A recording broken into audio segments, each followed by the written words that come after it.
તો અભિનંદન તમને કે ભાઈ કોન્સ્ટેબલ માટે સિલેક્શન થઈ ગયું છે ભાઈ પ્રવીણગીરીનું. અને ખાસ તો મેરિટ બાબતે બહુ મહેનત કરીને પ્રવીણગીરીએ પેંડા મેરિટ બનાવ્યું હતું. એટલે કે આ મેરિટ આવતું હોય તો પેંડા વેચવાના, બાકી પેંડા વેચ્યા હોય ને પછી એમ થાય સિલેક્શન ના થયું તો પેંડા મેરિટ ખરેખર જે એનાલિસિસ કરીને આપ્યું હતું ભાઈ પ્રવીણગીરી ભાઈ તમે સાચું પડ્યું છે.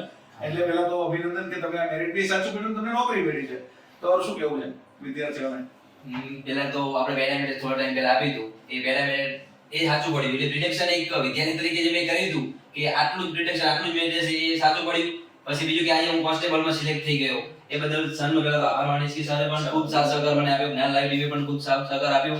અને આજે પેડા મેરિટ અમારું જે સાચું પડ્યું એટલે જ્ઞાન લાઈવ ટીમ જે વિદ્યાર્થીઓ માટે હંમેશા તત્પર રહે, એ લોકો કોઈ એવી વસ્તુ નહીં આપે કે વિદ્યાર્થીઓને એવું થાય. વિદ્યાર્થીઓ માટે જે વસ્તુ આપશે એ સટીક અને એકદમ એનાલિસિસ કરીને જ આપશે. એટલે એ જ મેરિટ રહેશે. જ્ઞાન લાઈવ ટીમ પોતે નક્કી કર્યું હતું કે 120 21 મેં કીધું કે 121 મેરિટ રહેશે.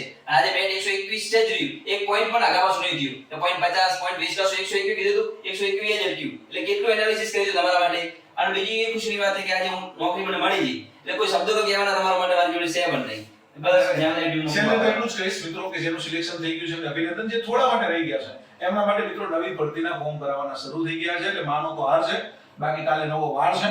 કદાચ તમે આ વખતે નીચી કેડર મેળવી હોય, બરાબર, આમ મેળવ્યું હોય અથવા જેનસીપાઈ મેળવ્યું હોય, બરાબર, કે એસઆરપીએફ માં મેળવ્યું હોય, તો મિત્રો હજી આપણે બિન હથિયારી માટે લડવાનું છે. યુદ્ધો ક્યારેય રોકાતા નથી, બરાબર. યુદ્ધ એ જ કલ્યાણ. લડી લેજો. All the best. Best of luck.